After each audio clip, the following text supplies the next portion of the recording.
Hey, this is Brooke, functional medicine dietitian specializing in fertility, and this is the Fertility Dietitian podcast, where I help you uncover the barriers that are preventing you from optimizing your fertility and teach you how to work with your body to finally take home a healthy baby. Each week, I will be diving into different topics on fertility and sharing my perspective on physiology, metabolic health, nutrition, and lifestyle approaches that have helped hundreds of couples get pregnant even after years of heartache. My goal is to empower you with the knowledge you need to take back control of your fertility. Happy listening. Let's bust some fertility diet myths today. There is so much confusing and contradicting information on what to eat for fertility. Please keep this in mind. Medical doctors, OBs, REs all get an average of about 1 hour of nutrition in their training. So no matter how many boards they are certified by, this doesn't change that they have very little, if any, understanding of how nutrition is really impacting your health and your fertility. They also just don't have the time to read the research in depth. So I'm a registered dietitian with a master's degree in human nutrition, and we are supposed to be the experts in nutrition. But there is a lot that I had to unlearn from my conventional training. RDs that are conventionally trained learned very biased recommendations based on who has funded the research and the government nutrition guidelines. Don't get me wrong, there was a lot of value in my education, learning about cellular metabolism, how nutrients impact genetic expression, how nutrients are involved in our detox system, how to read research, how to counsel clients, etc. I don't regret it. Perhaps one of the most important things my education taught me was to be wary of who funds certain research and where those general recommendations are coming from, and how outdated they are. This is where my own critical thinking came in. Looking deeper into the research is important. If it doesn't make sense, there is a reason to keep learning. I chose to keep learning, to dive into functional medicine, women's health, and fertility, and it quickly became very clear that many of the general recommendations that RDs are taught to counsel on are very flawed. The Academy of Nutrition and Dietetics receives funding from manufacturers of ultra-processed foods, and it owns stock in them. This is why the general nutrition recommendations put out by them are so flawed and why I do not support them. These recommendations also don't work in practice. So these same conflicts of interest are happening in the American Medical Association as well, and it impacts your care throughout your fertility journey. It can be so hard to find a team that really has your best interest in mind and isn't sold out to a protocol that is driven by massive conflicts of interest, but they are out there, and there are more of us all of the time. Okay, so let's get into the biggest fertility diet myths. The first one is that the Mediterranean diet is the best for fertility. This is one of the most common diets recommended for fertility. There are actually different versions of the Mediterranean diet that are used in the research, and most of them aren't even accurate to what is actually consumed in that region of the world. So when we think about what is recommended here in the US, it's really an Americanized version of the Mediterranean diet. There are major gaps in the Americanized Mediterranean diet that can actually hurt fertility long term. The first being limiting red meat, and the second being limiting full fat dairy. There's a lot of individualization that comes into play with what is best for fertility, but in general, the Americanized Mediterranean diet is not for long-term fertility support. Okay, calling a diet that is low in animal protein and fairly high in grains a Mediterranean diet and saying that it's the best for fertility isn't only inaccurate, it actually leads to more cycle problems, mainly a short luteal phase. This is the opposite of what we want for fertility. Remember that progesterone is queen of the luteal phase, supporting implantation of an embryo. If this phase is too short, implantation won't be successful. And if it happens to be successful, it can increase the risk of early loss. Check out episode 2 of season 1 for much more on progesterone. We do see improvements in the short term if switching from a diet that is high in processed foods to one that is much higher in whole foods, like the Mediterranean diet. However, if you are looking for long-term benefits for egg quality and hormone balance that are going to support a healthy pregnancy and healthy baby, red meat, full-fat dairy, and fish, and lots of plants and fats like olive oil can and should be included in your fertility diet. An emphasis on protein is really important. When we're trying to use primarily plants to meet protein goals, it's really easy to miss out on bioavailable nutrients that are crucial for supporting fertility in so many ways while sending our blood sugar on a roller coaster due to high carb and low protein intake. And this brings me right into the second fertility diet myth. Myth number 2. Red meat is inflammatory and should be limited.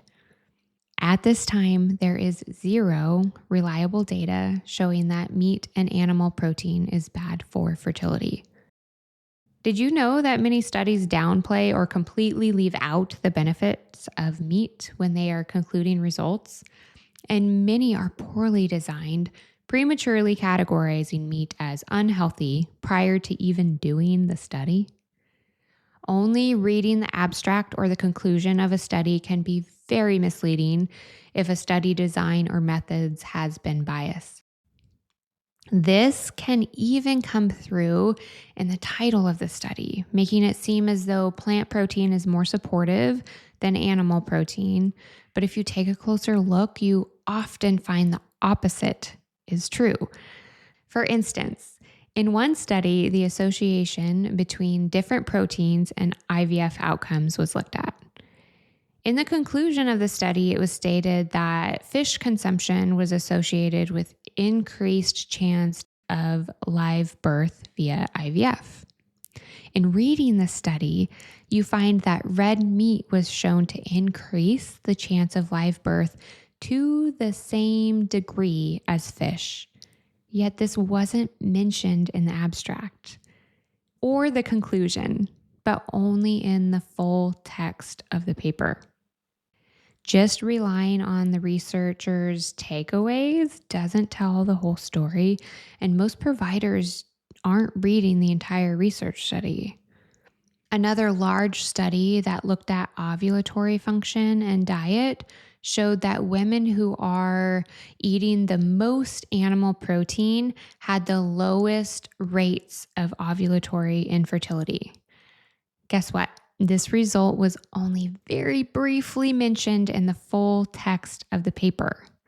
But get this, women who ate the most meat were more likely to have other diet and lifestyle factors that decrease fertility outcomes, like higher alcohol intake and smoking.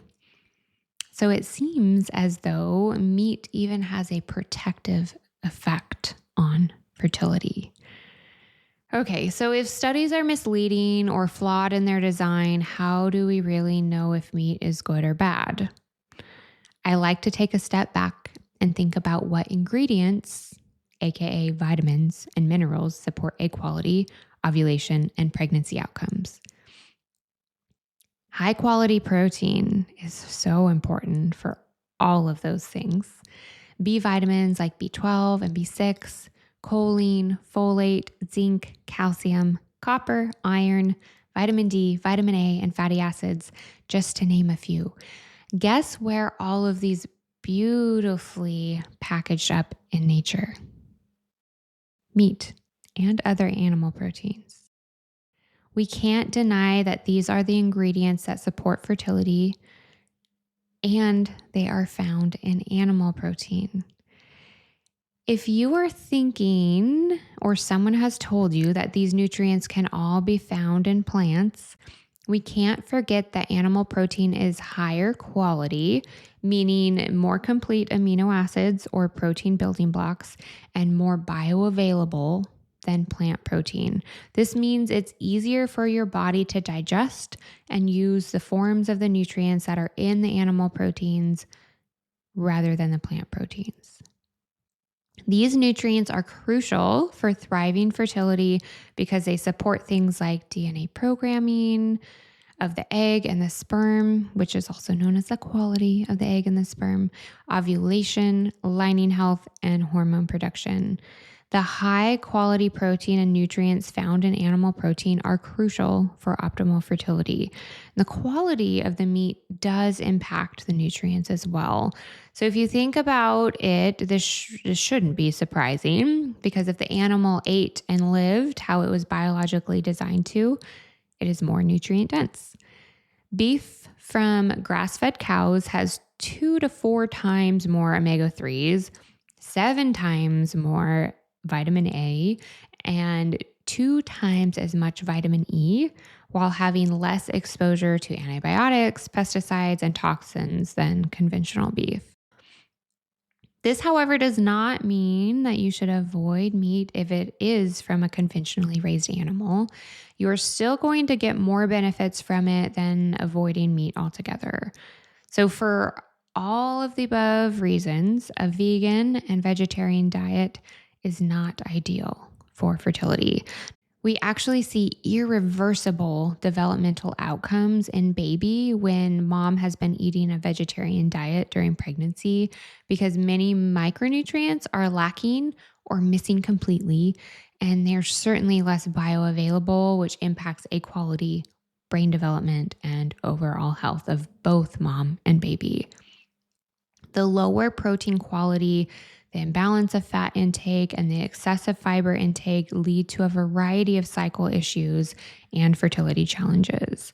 So if you are concerned about the environmental impact of consuming animal foods, please explore Diana Rogers' work online and in her book, The Case for Better Meat, Sacred Cow. There's a lot of misinformation on this topic out there, and Diana's work is very reliable. All right, this brings us right into myth number 3. Dairy is inflammatory and has to be avoided for optimal fertility. Okay, so dairy is not something that everyone needs to optimize fertility, but it is associated with improved LH, which is luteinizing hormone that signals ovulation, and improved testosterone levels in women. It actually seems to be protective against the common age-related decline of anti-Müllerian hormone, or AMH. And women who consume high-fat dairy have improved fertility and improved chance of live birth with IVF. Dairy, especially milk, can definitely contribute to GI discomfort, in which case it shouldn't be consumed, but I urge you to explore other full-fat dairy products and think about the quality of the dairy that you're consuming, because this can make a really big difference in how you are tolerating it as well.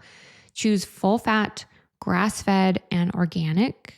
That can be very helpful for tolerance, and taking it a step further, if you're able to choose raw, fermented, or A2 dairy, this can even better improve your tolerance of dairy. Dairy benefits fertility because it fills common nutrient gaps as a good source of nutrients like calcium, fat-soluble vitamins like A, D, E, and K2. And iodine is another big one that tends to be lacking unless seafood is frequently consumed. And dairy is a really good source of iodine. All of these nutrients are really important for blood sugar balance, reducing inflammation, and improving egg quality, as well as supporting thyroid function and reducing time to conception. Dairy is not inherently inflammatory, but how your body responds to it can be inflammatory. But this often has a lot to do with the quality of the dairy you're consuming and with your gut health.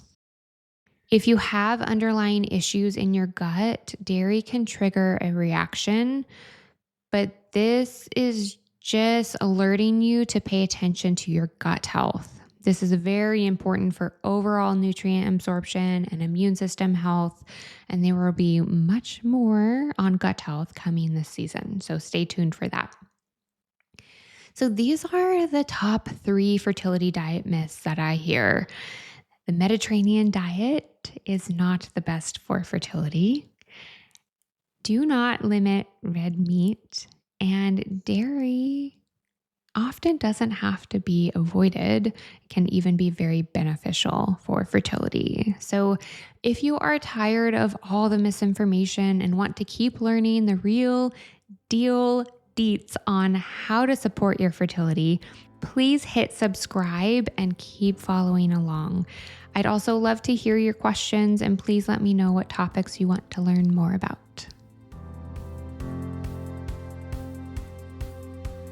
Thank you for listening to this episode of the Fertility Dietitian podcast.